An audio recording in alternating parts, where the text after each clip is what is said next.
Okay, good morning. As we get started here, I want to start immediately to appeal to those who are lonely, those who has a desperate sense for community and for a longing that for something like you're seeing on the screen right now. If that is you out there, please stay with me on this message. I think this is for you. Okay. So let's go ahead and get started. This week, we are talking about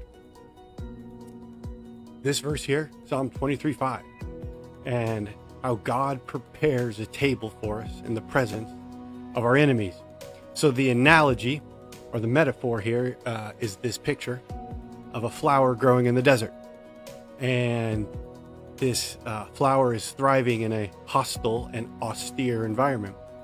And even though it's not an environment that is favorable for its growth or favorable for its prosperity, God is still setting a table for it. And we can see that in these little drops of dew.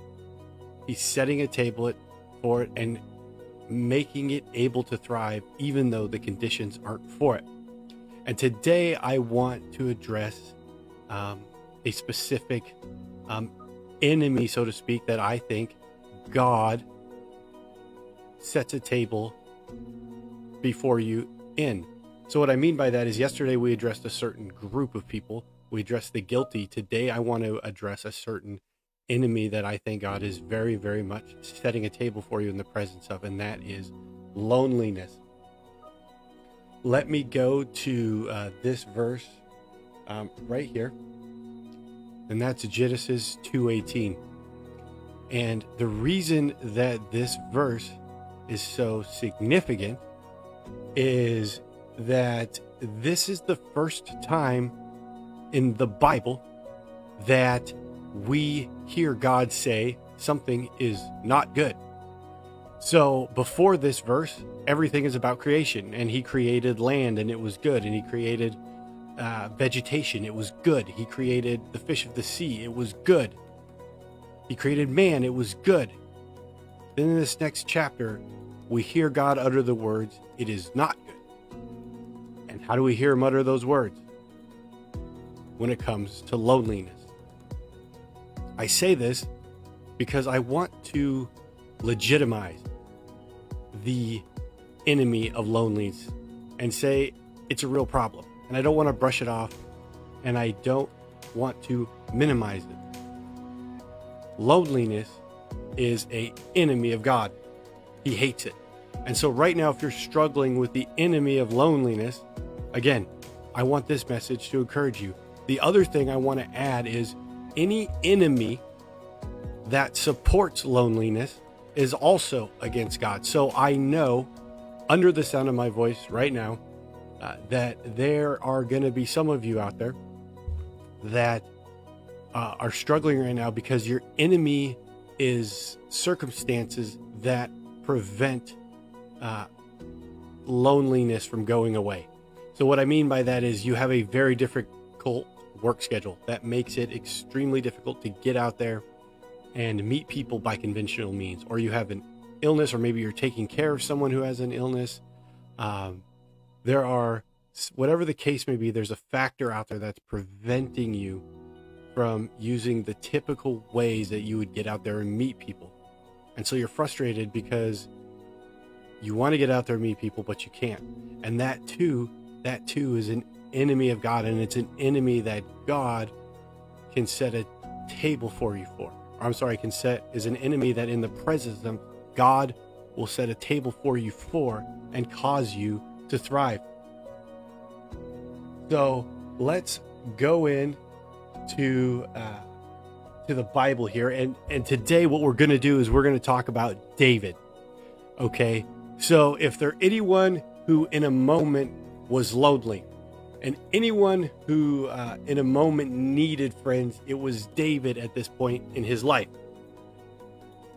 And so the story where we're going to pick up David is, for those of you who are familiar with the Bible, you know King David. But before he was king, he was just a shepherd. And then what what happened was, of course, David meets Goliath and David wins, and he starts to get a little notoriety. Well, then he starts getting involved in other battles.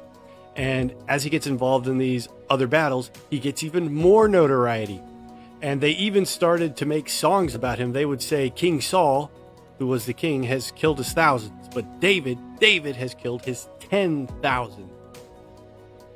And so what happened was David started to become more popular and more famous than even the king. The king got jealous. And so the king decided he was going to kill David.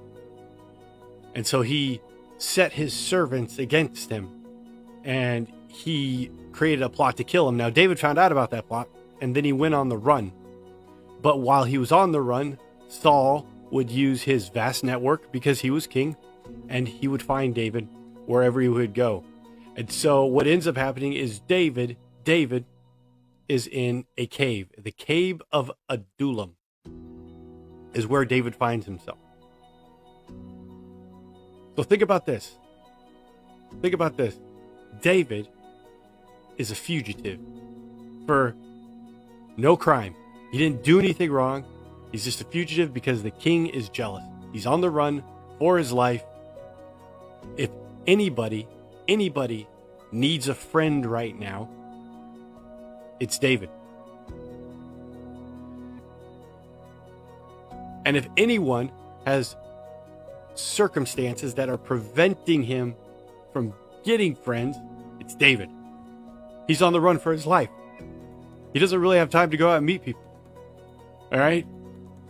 And so if there's any place that we could see God set a table for someone who is in need of community and needs that provided for them, David's circumstance would be a good one to look at. And so let's take a look at his circumstance right now. So here we are. We got our Bible right here. David, right? So David had departed from where he was at before, and then he escaped to the cave of Adullam, and then his brothers and his father's house heard it, and they went down there to him. And then, see, after his family goes to him, here's what happens. Here's what happens next. And everyone who is in distress, and everyone who is in debt, and everyone who was bitter in soul gathered to him, and he became commander over them. And there were with him about 400 men. 400 men. David goes into a cave by himself, and he comes out with an army.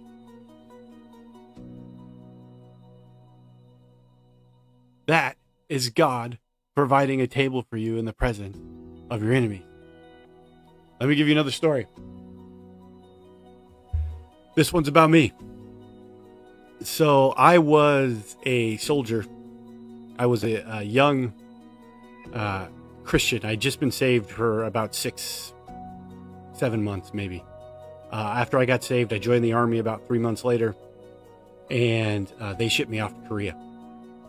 In Korea at that time, and I'm not saying it's that way now, I haven't been there in 20 years, so I don't know what soldiers do in Korea. At the place that I was in, everything descended into excessive drinking and prostitution. And I mean everything. There were nights where I'd be invited over to somebody's dorm room to watch a movie, and they would watch the movie, but then as it was ending, hey, you guys want to go drinking? And anytime there was drinking, it would turn into drinking and prostitution, or at least strip clubs. Why? Well, because sex was for sale there, and it was easy to get. It was everywhere. And I don't want to go into great details about that, but it was there. And that's what it would go to. And so in order to maintain my faith in that environment, I basically had to break myself off from just about any social contact. I could maybe hang out for an hour, but then I had to find a reason to leave, or I just couldn't hang out at all. And so when I initially got to Korea, I was extremely lonely. And you want to talk about having barriers to making friends. I'm a Christian soldier alone. I couldn't find any other Christians on the base that I was at. It was a very small base in Korea, and I couldn't find any soldiers. I'm a foreigner in a foreign country when I'm not on base, and there was no opportunity for connection and engagement. And then one day I went walking, and I was out on the town buying a few things for myself that I needed. And as I come back, there's this white old man with a beard, not from Korea, and he's passing out Bible tracts. Now this has got to be the weirdest thing you've ever seen. I've been there a couple months now, and again, I'm super lonely, and I desperately need God to set a table for me in the presence of that enemy. And I see an American passing out Bible tracts. So I go up and I talk to this guy. Turns out he is part of a church where the pastor, who had served in Korea as a soldier, felt led to come back and start a church there, an American church that was for Americans, so that there would be a strong Christian community for soldiers to connect to when they came to Korea.